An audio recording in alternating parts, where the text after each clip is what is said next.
पाकिस्तान की सेना अपने बनाए जाल में फंस चुकी है। आए दिन सेना पर बलूचिस्तान, केपीके और सिंध जैसे राज्यों में हमले होते रहते हैं और उनमें पाकिस्तानी सैनिक भी मारे जाते हैं। और अब तो बात इतनी आम सी हो गई है कि खुद सेना और पाकिस्तान की मीडिया भी इसे ज्यादा इंपॉर्टेंस नहीं देती है। लेकिन कल केपीके, जिसे खैबर पख्तूनख्वा भी कहते हैं, उस पर 2025 का सबसे बड़ा हमला हुआ। इस हमले की जिम्मेदारी टीटीपी ने ले ली है। हालांकि और भी कई आतंकवादी समूह अब खैबर पख्तूनख्वा में ऑपरेट कर रहे हैं, लेकिन सबसे ताकतवर आज भी टीटीपी ही है। दरअसल मंगलवार को केपीके के प्रमुख सैन्य छावनी बन्नू पर टीटीपी के एक गुट जैश अल फुरसान ने आत्मघाती हमला किया। जैश अल फुरसान हालांकि ज्यादा फेमस ग्रुप नहीं है, लेकिन माना यही जाता है कि इसका पेरेंट ऑर्गेनाइजेशन टीटीपी ही है। इस हमले के बाद खुद को दुनिया की सबसे ताकतवर मानने वाली पाकिस्तानी सेना के सैनिक, मेजर, कैप्टन अपनी जान बचा बचा कर भाग रहे थे और आतंकवादी उनका पीछा कर रहे थे। अब अगर किसी सेना पर कोई आतंकवादी समूह हमला करेगा तो यकीनन लोग तो मरेंगे, क्योंकि हमला अचानक होता है और सैनिकों को संभलने का मौका नहीं मिलता। लेकिन पाकिस्तानी सेना के मेजर, जनरल जैसे पदों पर बैठे जिम्मेदार भी बजाय आतंकियों से लड़ने के भागते हुए नजर आ रहे थे। आतंकवादी जगह जगह विस्फोट कर रहे थे। जो वीडियो सामने आई है उसमें दिखाई दे रहा है कि आतंकवादियों को पता था कि सेना के हथियार कहां हैं, क्योंकि अंदर जाकर उन्होंने उन हथियारों को बर्बाद करना शुरू कर दिया था। अपने पुराने तरीके की तरह ही विस्फोटकों से भरे 2 ट्रकों को आतंकवादियों ने छावनी की 4 दीवारी से टकरा दिया और उसके बाद कम से कम 6 सुसाइड बॉम्बर छावनी में घुस गए।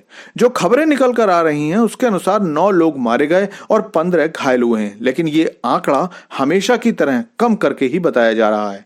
जो सोशल मीडिया अकाउंट्स पाकिस्तान की खबरों पर नजर रखते हैं उनका कहना है कि मरने वाले 40 से ज्यादा भी हो सकते हैं और ये संख्या 60 भी हो सकती है।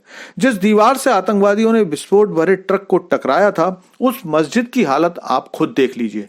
इसे देखकर कोई भी कह सकता है कि मस्जिद में भी कई लोग मारे गए हैं। खुद पाकिस्तान के सोशल मीडिया अकाउंट बता रहे हैं कि 62 लोग मारे गए हैं, जिनमें 38 पाकिस्तानी सेना के लोग हैं और इनमें भी 7 मेजर और 3 कैप्टन रैंक के अधिकारी हैं।